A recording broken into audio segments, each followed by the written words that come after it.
Hi, welcome to Unofficial Therapy. It's your girl Wahida. Hi, this is Muhfuza. So we're checking in. It's 2023. Today we are talking about all things happiness because everyone wants to be super happy in the year 2023. We've gone through so much with the pandemic and just like life has really hit us really hard. But you know we got ADD. We always say we're going to talk about something, and it's always something different. We hear your comments. Yes. So, but it is 2023, and it feels like it's been long and short. Absolutely. Right? Like, did you have resolutions this year? I don't think I had too many resolutions. I think in the past I've like always made a list, but this year it was just more so to step into like financial wellness. Yeah. On a bigger level, holding myself more accountable with shopping and spending habits, but nothing like image wise or like going to the gym. I gave up on that. Fair enough. Fair enough. So we're talking today about the pursuit of happiness. The fact that, everyone is always looking for just constant cheerful moments, happy moments, creating moments, right? And like even when the new year starts, folks are just like, well, I want to create more, pleasurable moments this year. I just want to be happy. I just want to be happy. Now, we're here to talk about that and to say like, how that might be an issue. Absolutely. I haven't had a resolution in a while, but I typically will have a vision board that, I will, write things that I would like to accomplish. But they're more so not dreams. They're more so like tangible goals. Like, for example, travel to this particular place at this time, not travel as much as I can. I mean, very smart goals, very attainable, typically. And the pursuit of happiness is definitely a subject that we've been talking about, you and I, in the sense where people don't like to sit in misery. Everybody is all about good vibes only. Yeah. We do not want to look at all the facets of life. And we've noticed that in behavioral patterns, even in our circles, and also social media trends of what life needs to be. And I think sometimes it lets people forget that life is not just about happy moments and striving towards happy moments. That's right. Right? Mm-hmm. So Wahida and I like to research some of these subjects over time and just learn a little bit about these subjects as we talk about them. And one of the things that we learned is the pursuit of happiness has actually been linked to depression by several peer-reviewed studies. And it makes absolute sense.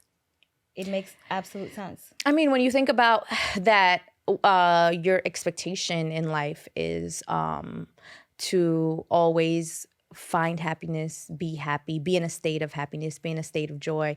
That's really unrealistic because there's going to always be challenges, barriers, moments where we're tested. Absolutely. Right? There's going to be relationships that are lost that will significantly impact how we feel about ourselves. Yeah. There's going to be people dying. That's a reality, through various illnesses or even like old age, right? And so coping with like loss on so many different levels. So yeah, the pursuit of happiness is, although it might be constant and it might be something that we should strive for and aim for, you're absolutely right that thinking that you're always going to be happy and expecting happiness every single day, that can lead to depression. That can lead to sadness because then you start thinking, hey, what's wrong with me? When you don't have it, the problem is not when you're at a happy state, and happiness is fleeting. The same way anger is fleeting. The same way, the way I look at things, you know how when someone is going through something really bad and we comfort them and tell them this too shall pass? I'm not saying that when someone's going through something good, go tell them this too shall pass, but this too shall pass. Correct. And I think that's the one thing that we don't keep in mind. And then we go into these depressions because we don't know how to deal with when the happy moments pass, the come down from that happy moment. But bad moments and sad moments and things that make us sad, they're there for a reason. They're not there because whoever you believe in, whether it's God, whether it's the universe, whether it's, the trees, they're not there because your creator hates you. They're there because there's something that you're meant to learn out of these things. They're there because there's some building that happens when these bad things are happening. And one of the things I'm realizing is people don't like to be present for that. So there's escapism. Okay. Through alcohol, through partying, through sex, through blowing money, through reckless activity.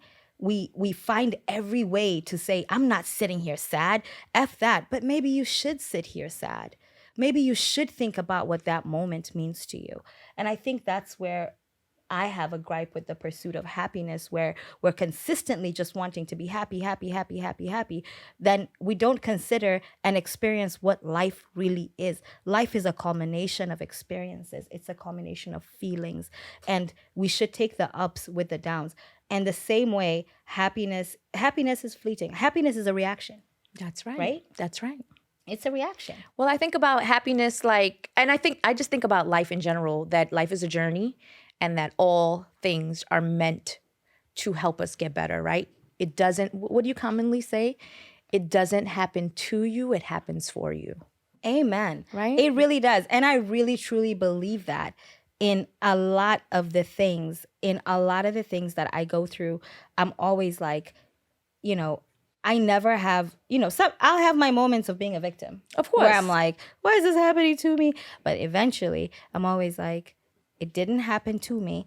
It happened for me. And if it happened for me, I need to get something out of this. Correct. I'm not getting out of this thing empty-handed. I've already taken an L. I'm hurting. Yes. So how do you start to really dig into how much you're supposed to get out of it? Because the L's already gone. Yeah. So what about you? How do you think about the things that, happen to you, for you? And, at what point does it switch into more of a positive outlook, even though it's a negative? I feel like, I've definitely faced a lot of challenges in life. And I think it's only made me better. It's only made me stronger. It's only made me have this mindset where it's like, don't give up. So whatever that might mean, right? Like, just don't give up on yourself, you know? And so you got to keep pushing, and you have to expect hard times to come and be prepared for that, and know that, things will at some point, go back to some sort of like normal. There's always a plateau, right? You keep climbing normal level. Yeah. But so the levels will get normal at some point, but there's always going to be, the ups and downs. And I love it. I embrace all of that. Yeah. And it's really about learning something. It's about coming out with something, not just hurt, not just pain, not just anything. And this is not to say don't feel, because I feel I got a lot of feelings. Have you guys watched Mean Girls? When in the movie, when the girls, they're like, she doesn't even go here. And she's like, I just have a lot of feelings. That's me. Oh, that's the cancer in you. I have a lot of feelings. Yeah. But at the same time, I also, do believe that it's okay to sit in them. Correct. It's okay to sit in them, because disappointment is inevitable. That's right. Misery is optional. And you make the choice on whether you're going to be miserable. Of course, this does not mean do not feel. It's feel, but don't come out empty-handed. Don't come out empty-handed. Process it and understand it. And real quick, I can talk about this all day, but we don't have all day. But one of the things I've realized is the more that I've learned to be comfortable with pain, with sadness, the easier that it's become for me to go back into that room. That room becomes familiar. And sometimes I'm like, oh, we need new pillows here. There's some dust and whatever. So every time I go back in there, it's a less painful place to be. And this sounds crazy, but what I'm saying is pain will always want to come in. Hurt will always want to come in. What we do is fight it, fight it, fight it, fight it, because we only want to be happy. But the moment you let it in, let it sit on the couch, let it have a conversation with you, it will dip. It will be bored of your shit. So let the pain in, process it. It will go. It does not want to be there forever. So if you're gonna learn anything from me, is the more resistance you have to sad times and pain, the longer it lasts. Process it. Absolutely.